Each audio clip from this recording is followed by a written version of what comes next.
the signing of the Declaration of Independence, that holds deep significance for all of those who cherish freedom and democracy.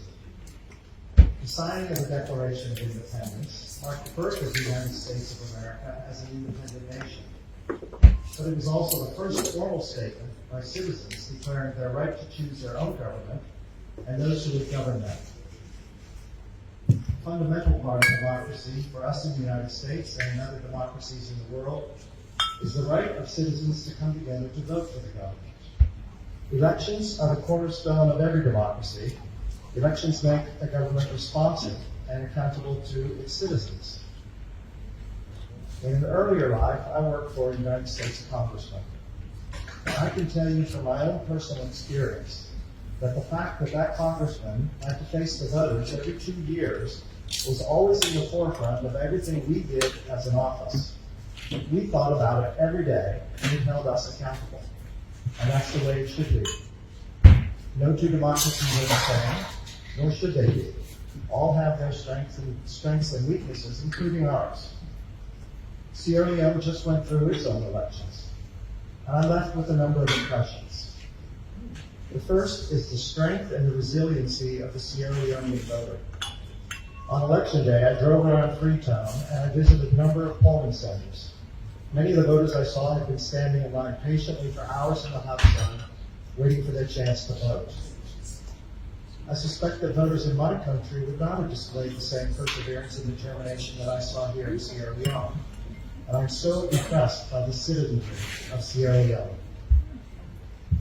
Efforts by the government of Sierra Leone to increase representation by women in the political process should likewise be commended. I'd also like to applaud the work of election observers, both domestic and international, for the critical and difficult work they've done in the country these past few days and weeks. However, while we applaud the people of Sierra Leone, I think we have to honestly acknowledge the shortfalls that were on display as well. These include logistical problems on voting day, the reasons people had to stand in line for hours, and the lack of visibility and transparency during the tabulation process. I won't dwell on these, but I would like to call on the government of Sierra Leone to address these issues. Transparency leads credibility to outcomes in democratic elections and instills confidence in citizens that their voices have been heard. In saying this, I'm not saying that our democracy is perfect. It's not.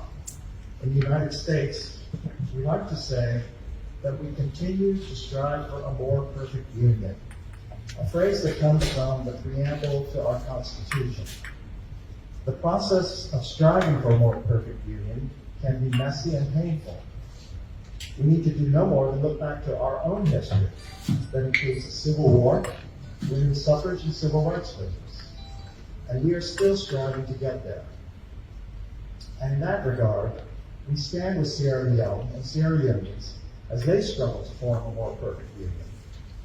My government and this embassy is firmly committed to supporting democracy and the aspirations of the Sierra Leone people.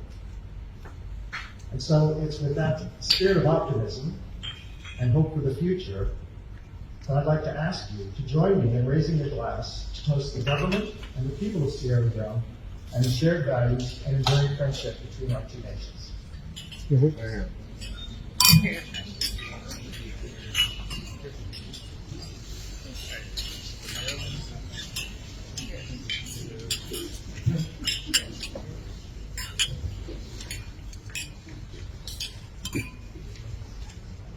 Thank you all, and happy Independence Day.